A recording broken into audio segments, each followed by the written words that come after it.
شغلنا، وربنا طبعا يقوينا ويعطشنا ويكون معنا وينصرنا على الشيطان بقوة الصوم والصلاة وقوة عمل الروح القدس داخل الإنسان، حتى نتمم أوقاتنا أوقات حلوة وجميلة مع المسيح يسوع.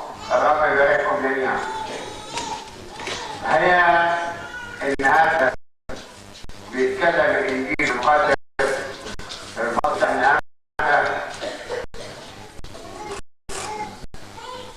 عن الإنسان اللي عاوز يعيش برعاية ربنا واحتمال الآلام والتجارب، لكن السيد المسيح تفوق وقال: من أحب أب أو أخت أو أخوات أكثر مني فلا يتعقل.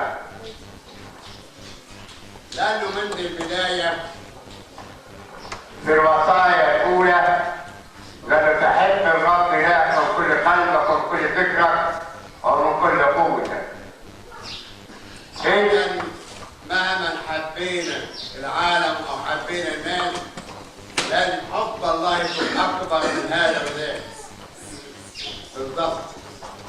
ليه؟ لأن حياتنا مثل المسيح مش مثل الأرض. عشان كده المسيح نفسه يقول في الإنجيل المقدس: يكفي التلميذ يكون معلمه ولا عبد كسيده. إذا العبد قربتنا ليه. عشان كده لما يقول كده: من أحب أب أو إخوة أو أخوات أكثر مني إلا يتعقل. الاستحقاق يبقى ليه شروط، وطالما ليه شروط لابد ننفذها. هل أنت تحب العالم وتحب الإخوة والأخوات أكثر من ربنا؟ طبعا لا. لازم تشعر إن ربنا هو اللي خالقك، وتشعر إن ربنا دايما يعطيك كل عمل كويس، لكن هو عايز يشتغل إيه؟ إلى الحياة أفضل.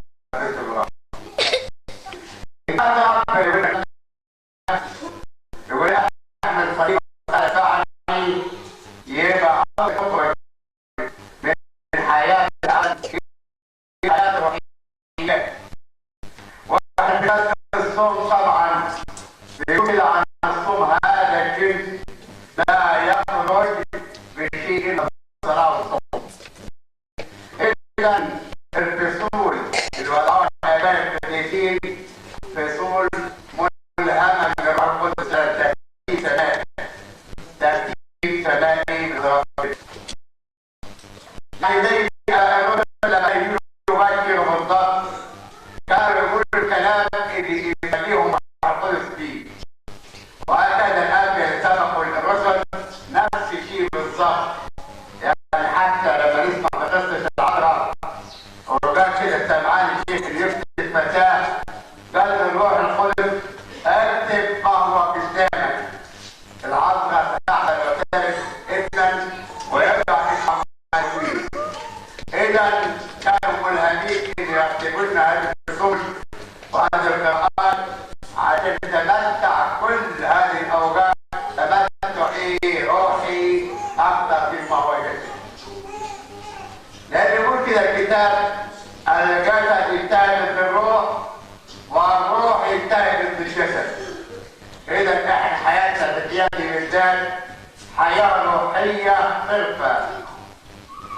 احنا طبعا نفهم ايه؟ يقول: ماذا ينتفع الإنسان لو ربح العالم كله خسر نفسه، أو ماذا يعطي فداء عن نفسه.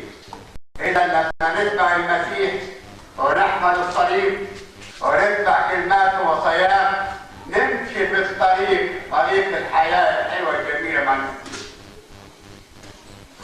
شوفوا مثلا الآباء الرسل لما تبعوا المسيح نال المواعيد.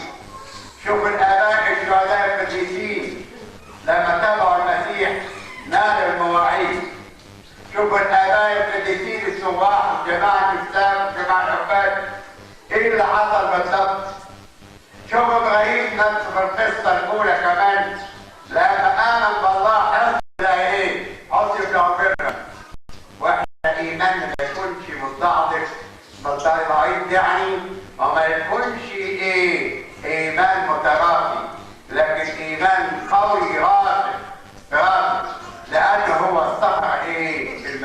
نفسه.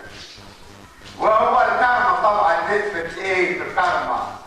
النهارده عشان كده بيقولوا ان اردت ان تكون كاملا فاذهب بها كل مملكه تعالى تعني ايه؟ حامل للصليب. احنا خلاص النهارده بدايه الصوم ودايما ما نستناش فيه ابدا الا حياتنا والعشره مع المسيح على طول.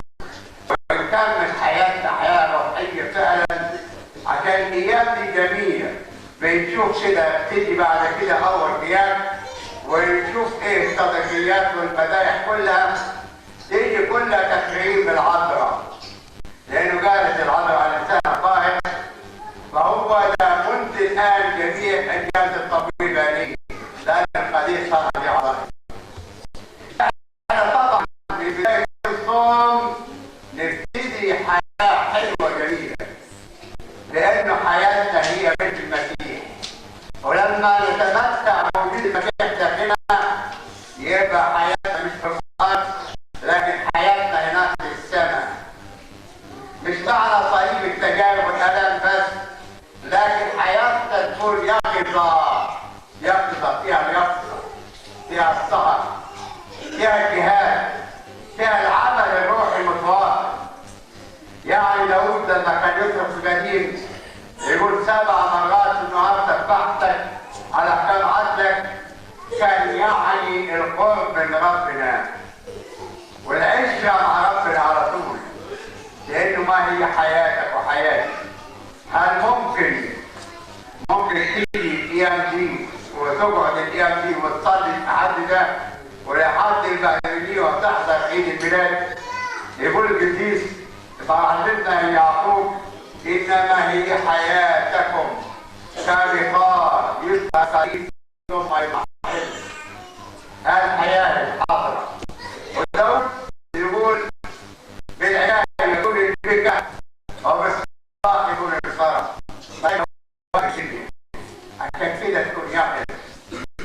يقول لا الطعام البارد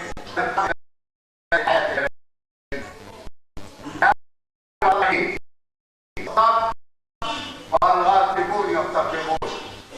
واحنا طبعا ربنا في غنى عن صومنا وصلواتنا لكن محتاجين لوجهه وعبوديته. المحتاج الى عبوديته بل المحتاج الى نكمل نفسنا وحياتنا ونكرس كل وقتنا لربنا عشان ربنا يمتعنا الايام الحلوه دي الجميله في الصوم، صوم الميلاد المجيد عشان نتمم عمل القدوس. واظن ان احنا طبعا محتاجين كفايين للتائب. مع انه التائب نبتدي حياه التوبه في الصوم وحياه الصلاه مطلوبه فيه. الا تتوبوا فجميعكم تهلكون. واحد التوبه مفتوح بابها على مصراعيه. لانه سمعنا في الانجيل امبارح بيقول تعالوا الي يا جميع المتعبين وثقلي الاحمال وانا اريحكم. اذا ما جئت للاصحاء بل جئت للمرضى. ما جئت للابرار الصديقين بل جئت للخطاة.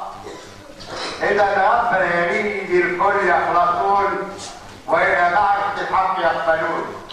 يقول الكتاب من يقبل الي لاخرج خارجا.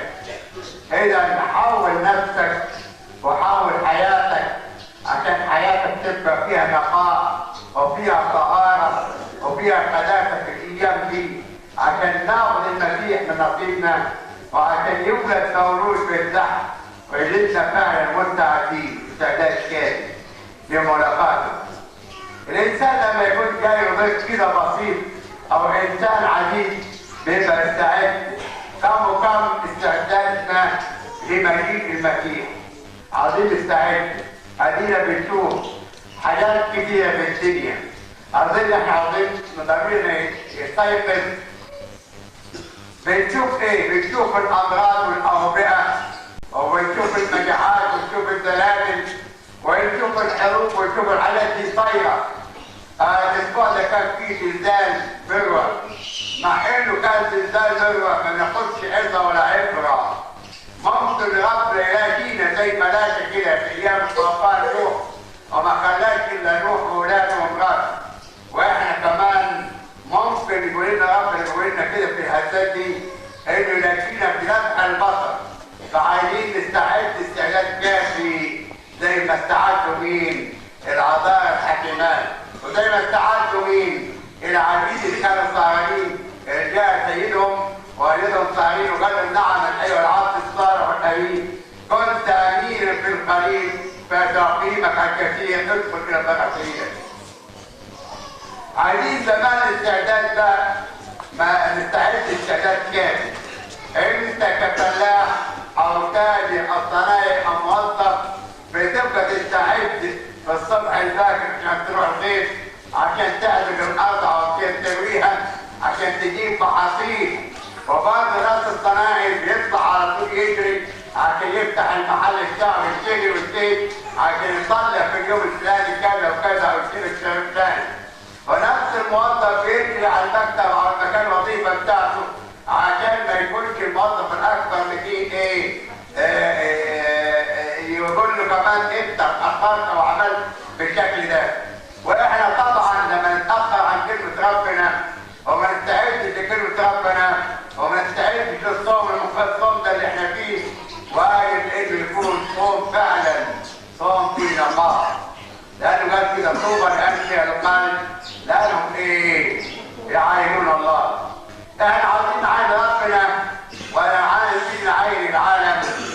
يقول الكتاب لو كنتم من هذا العالم لكان العالم يحبكم لكنكم اضغطتم العالم وبدا العالم يبغضكم كما أبغض قبلكم.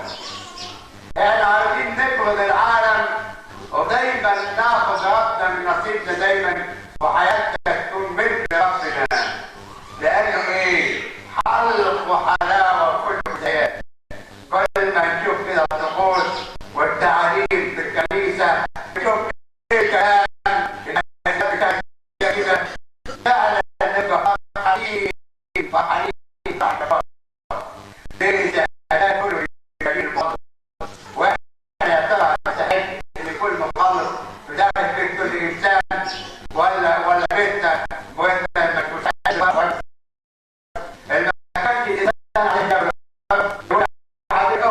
من الفرح ده ويجي منين؟ وهكذا ربنا يقول لنا بدل يقول لنا تعالوا الي يقول لنا ابعد يا ملايين القريه الابديه هناك يكون الذكر وصيد اللسان. اعرف تماما انه كل كلمه بطاله تخسر تعطونا جوابا عنها يوم الدين. وانت لما كنت في الصوم صوم نقي صوم طاهر صوم روحانيه يبقى تستفيد الصوم ولا تستفيد بالاعياد ابدا. حاول تغير قلبك وتغير حياتك وتبتدي حياه جديده مع المسيح عشان نعيش بالصبر والصلاه وناخذ الاثمار المرجوه 30 و60 وما ما نسقطش امتحان ونمشي ونهرب. كان يقول لنا دخول جمل من ثقب الابره ايسر من يدخل غني الى ملكوت الله. قال التلميذ يقول له من مين اللي هيدخل الملكوت؟ هو مفيش حد يدخل الملكوت ابدا. واحنا طبعا ما نقطعش الامل والرجاء في المسيح عشان احنا اولاد الملكوت الا نطلب قاتل. الرب يبارك حياتكم جميعا ويملككم في النعمه ويجعل هذه الايام ايام صوم الميلاد ايام خير وبركه على شعب الكنيسه خاصه وعلى شعب المسيح عامه بشفاعه القديسه العذراء مريم وطلبات الشهيد العظيم مارينيوس وطلبات ابينا القديس العظيم الانبا صير. الهنا كل مجد كنيسته من الان والى ابد الابدين.